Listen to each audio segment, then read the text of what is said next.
Hey guys, BlackRifle Survival here. I've got an awesome unboxing to do. This is a new knife that I received from the 3MR raffle. That was the camp out that I went to. I didn't film anything, I was having too much fun. Forgive me for that, guys. I know I had a video prior to this video stating that I was going to film, but that didn't happen. Even though I brought all my equipment up, I just had other things I wanted to do. So with that aside, I've got a brand new knife for 2017. This is the Smith&Wesson SWF 604.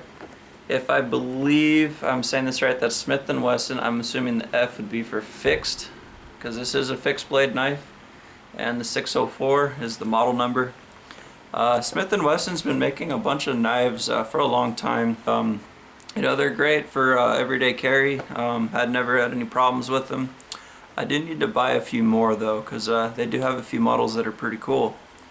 But I've been sticking with a lot of the bushcrafting and survival knives. Now Smith&Wesson with this new knife here kind of hit a bell with me. It stood out as something different, something that Smith&Wesson is trying to reach out to us as viewers and get us interested in their products. So I'll go ahead and unbox this, show you guys what the knife is and what it looks like.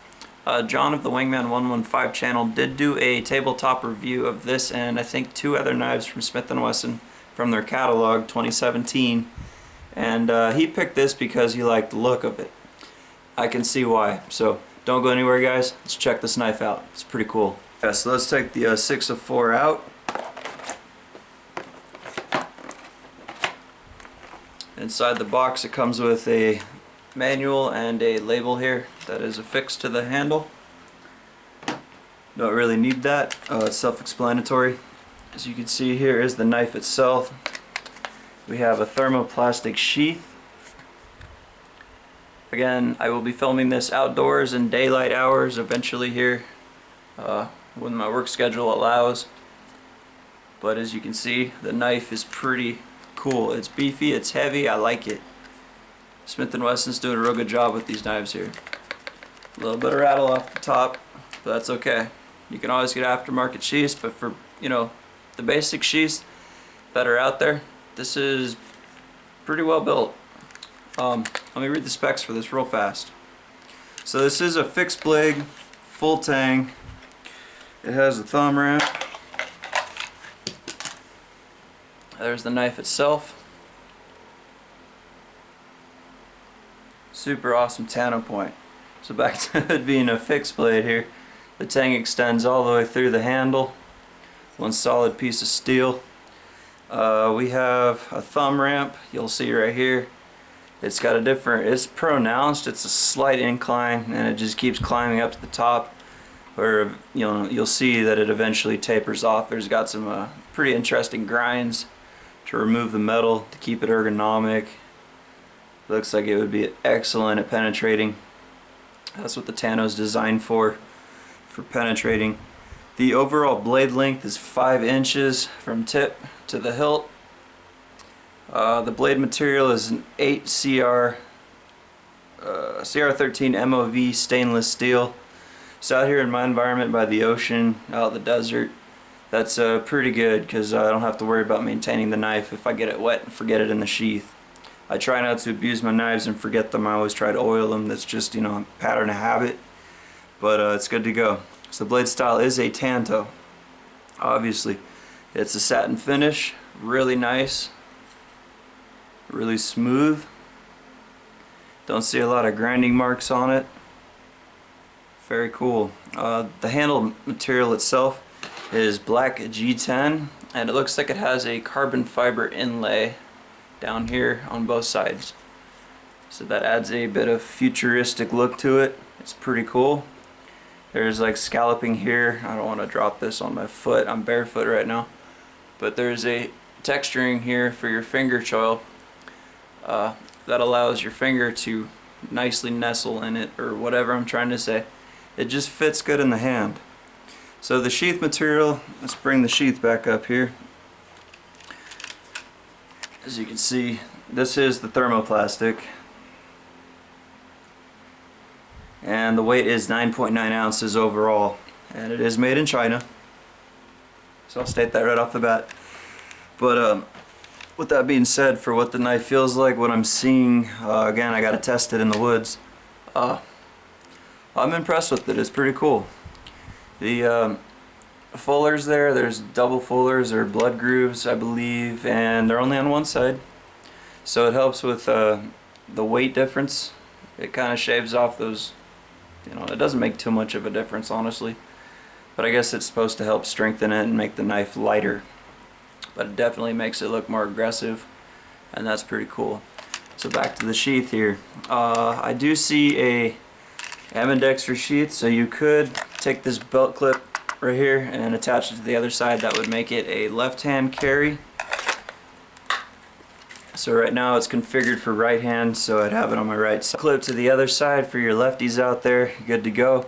And there are 2 loose screws here. I actually don't know what they're for, but it looks like, actually I do. These 2 screws here, you take this belt clip, you can mount it on this side so you can carry it scout style. But being perfectly honest, that's pretty darn heavy already. It's tipping out of my hand. That might be kind of an interesting carry position, so I'd probably stick to just regular belt carry that way. Alright guys, so it does have 550 cord on here. I'm not sure if that's the 5 or that's 5 strand. I'm sure. Pull the knife back out again. Sharpness out of the box. I'll bring you guys down a little bit. Sharpness out of the box, very sharp. It is a hollow grind. I can feel that right off the bat. It looks like the Smith&Wesson is engraved, or that's etched in. It's a bit raised, so I'm assuming etched. They have some nice, I don't know what these would be called, the screws that are on the inside here for the hollow handle. They look like they could be adjusted. You could take them out with maybe a quarter. They do have slots in them, or maybe a dime. So if you needed to, you could loosen those up for who knows what. But you can fit paracord through them, so that fits there nicely. Alright, so that jimping, it's not overly aggressive. It's actually very comfortable, and it's a long row of jimping, so it fits your whole thumb. So that's cool. I could see that with a glove being pretty nice.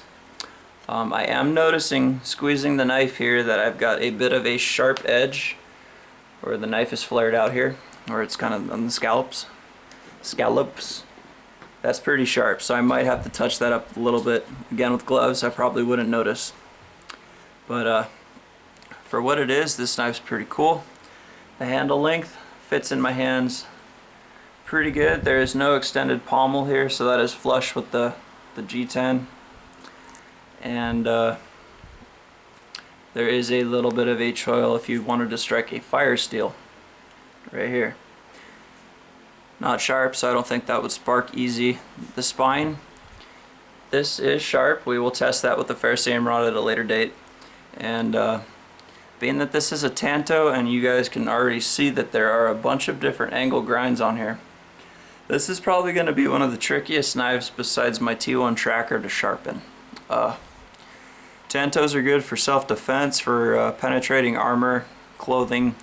It's a defensive knife. It's made to stab. So with that in mind, I don't know if this would be an ideal bushcrafting knife, or primarily for survival. This would probably be where this knife would shine.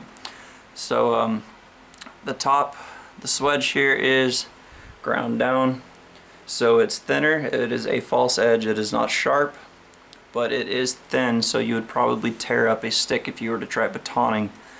So we'll put this through the paces later on.